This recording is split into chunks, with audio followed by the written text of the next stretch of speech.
Donc il est clair que au niveau des médias, on ne pose pas la question faut-il ou non payer une dette. La dette est-elle légitime ou illégitime? Est-elle légale ou illégale? Non, quand les médias parlent de la dette, c'est comment vont-ils payer? Pourquoi ne payent-ils pas alors qu'ils devraient payer? Que ces pays qui ont des difficultés de paiement, euh, quelles erreurs ont-ils commises? C'est-à-dire qu'ils décrivent toute une série d'erreurs, ils ne posent même pas de manière réellement ouverte la question. On ne pose pas non plus, les médias ne posent pas non plus la question de quels sont les effets sur l'exercice des droits humains du remboursement de la dette. Quels sont les effets sur la vie quotidienne des gens?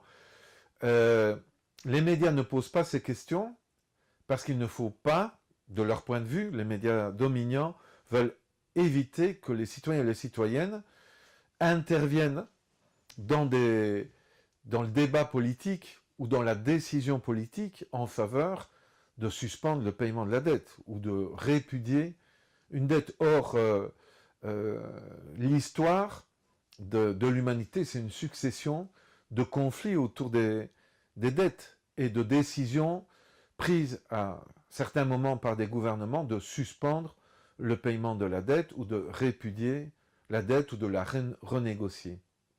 Des médias dont une bonne partie sont contrôlés par des grands groupes financiers ou des grands groupes économiques, il est clair, ou des médias qui dépendent des annonces que les grandes banques et donc les créanciers font dans leurs pages et dont ils tirent des revenus pour financer leur activité comme médias, il est clair que ces médias sont en collusion avec des grandes entreprises privées, dont des grands groupes financiers, mais aussi des gouvernements qui sont dans une posture, dans beaucoup de cas, de créanciers, parce que les gouvernements du Nord sont créanciers des pays du Sud. Il y a une collusion pour éviter à tout prix qu'on remette en cause la légitimité de certaines dettes. Les discussions qui sont permises et que les médias encouragent, c'est comment payer la dette? Quels efforts en termes d'austérité il faut faire? Et généralement, la question c'est est-ce que on fait suffisamment de politique d'austérité pour rembourser une dette qui doit absolument être remboursée? Alors que les bonnes questions, c'est de se dire est-ce que la dette qui est réclamée à un État ou à des personnes aussi a été accumulée dans des conditions légales et légitimes? Est-ce qu'il est normal de continuer à payer une dette qui était accumulée pour des raisons qui ne correspondaient pas du tout à l'intérêt général ou à l'intérêt des personnes qui ont été amenées à s'endetter?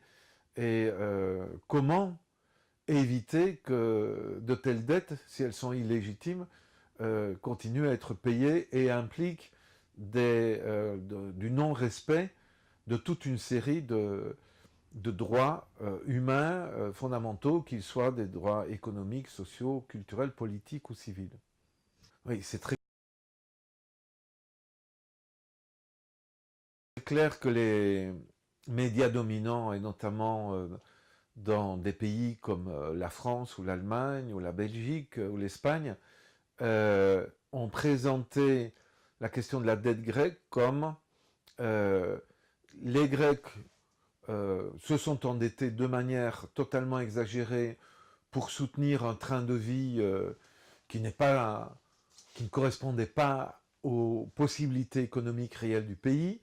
Les Grecs bénéficiaient de retraites de privilégiés, les Grecs ne travaillaient pas suffisamment, les Grecs ne payaient pas d'impôts, et donc puisque l'État ne percevait pas correctement les impôts, ils s'étaient endettés, et à partir du moment où la Grèce est rentrée en difficulté de remboursement, on a dit, la Grèce remet en cause la stabilité de la zone euro, remet en cause l'euro, mais malgré cela, nous sommes généreux, nous les pays comme la France ou l'Allemagne, nous prêtons de l'argent à la Grèce pour que les retraités grecs et pour que les hôpitaux grecs puissent continuer à fonctionner. Un des messages répétés systématiquement par les médias dominants, c'est si un pays arrête de rembourser sa dette, ce sont les citoyens, les contribuables des pays créanciers qui vont le subir dans leur poche. Donc on dit,